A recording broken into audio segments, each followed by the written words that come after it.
to fulfill it. Therefore, he couldn't be cursed according to it. And this is why he went to the Garden of Gethsemane and asked God to remove this from him, because he knew how detrimental this was to his message of crucifixion. So I began to see all of these things. So I started to read. I got to the book of Acts and started to read the writings of Paul the Apostle. And things went from this to this. It went from one way to another way. It went completely flipped, turned around. The entire teachings went from obeying God, worshiping God, following the law, to worshiping Jesus Christ and abolishing the law completely. Paul even wrote to the Galatians, "Oh, you foolish Galatians, why are you still following this cursed law?" Jesus Christ came as a curse to remove us from the affliction of this curse.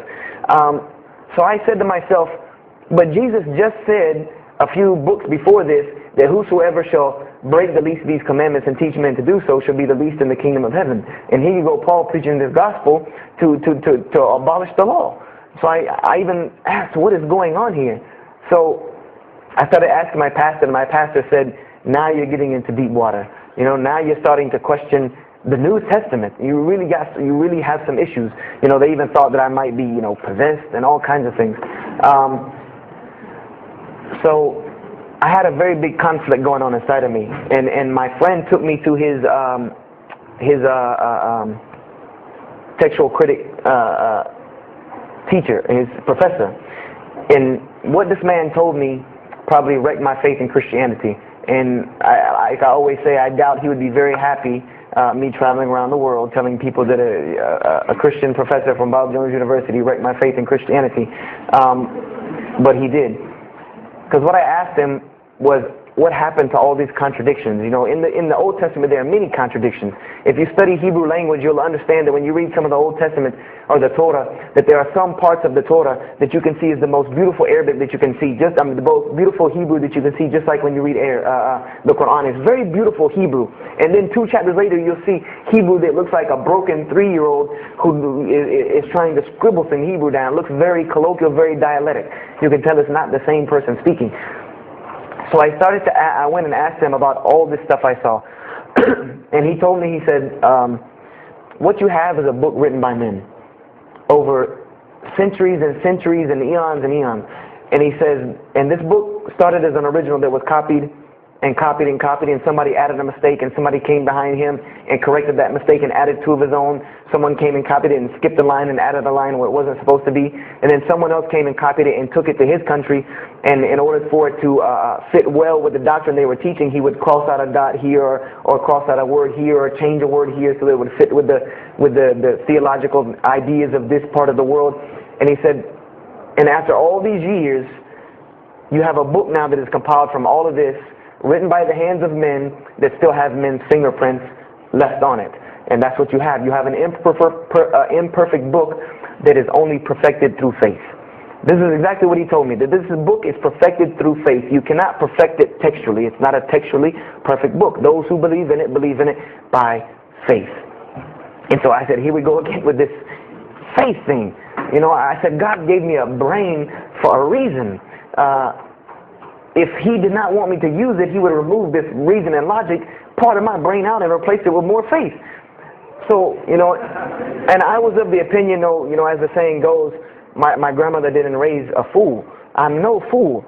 I said, I can't believe in this. You know, I mean, this book I've been taught is the inerrant word of God, and you're just telling me that it's a book of errors that's only perfect through faith.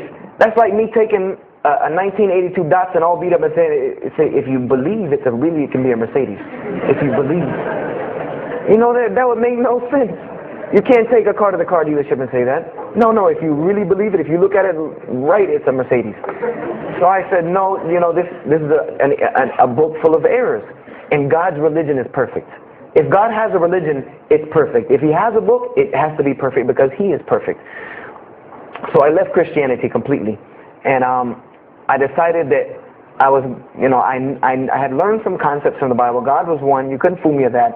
You know, I had also consented that there should be nobody standing between me and God because he created me without permission from anyone. Therefore, I don't need to be taking permission from someone to go to him. If I had to be forgiven for something, it should come from him because on the day of judgment, it's going to be me and him alone.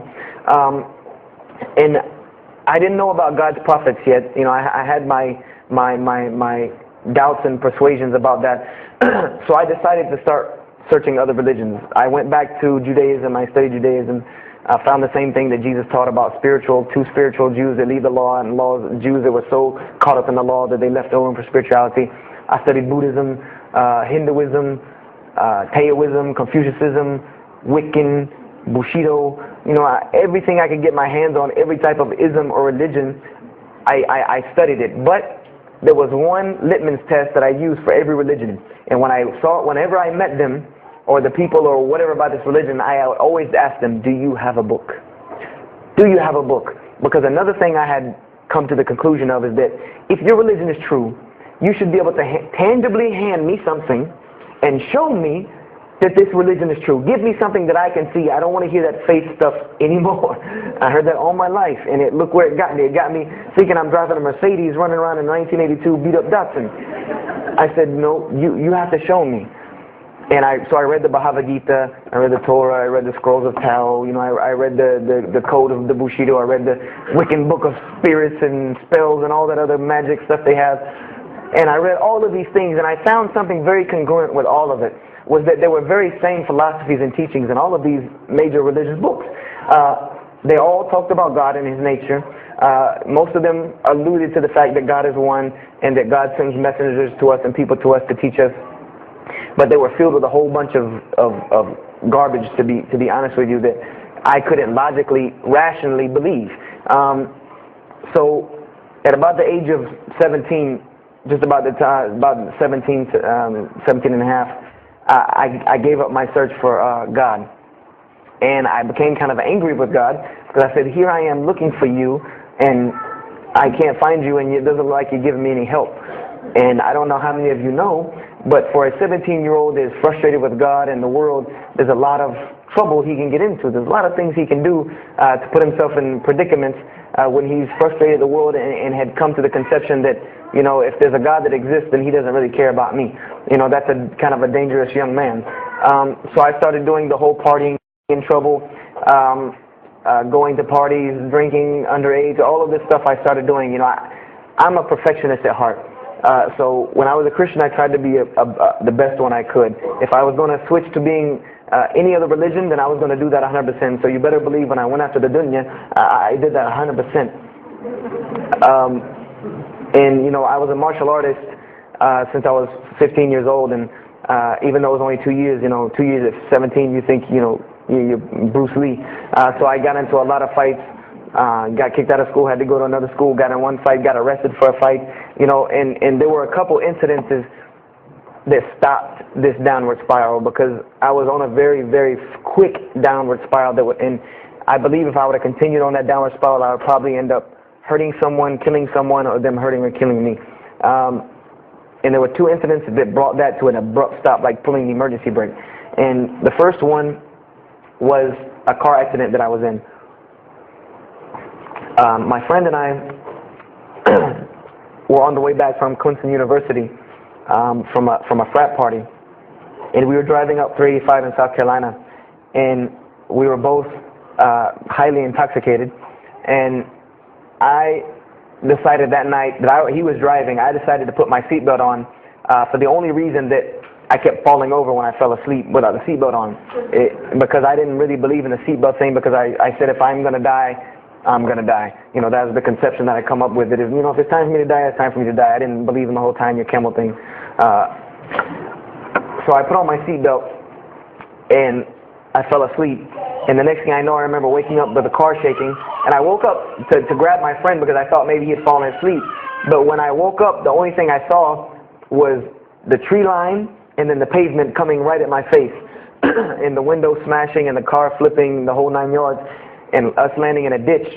And I remember getting out of the car. That was the first thing I thought. You know, I number one, I couldn't believe it. You know, you don't really think about, oh, you're alive. No, you just moved. I jumped out of the car and realized that I had jumped out of the back of the car that wasn't there anymore. It was still in the median on the other side of the highway, and the front part of the car was over in the ditch. And I drug my friend out, who was knocked unconscious, and pulled him over the side of the road. I had no injuries. I looked at myself trying to find what's missing. and there was nothing but a piece of glass stuck in my arm that I pulled out, and it just so happened that a state trooper was passing the other way, because he turned around and came back, and when he came back, he asked what had happened.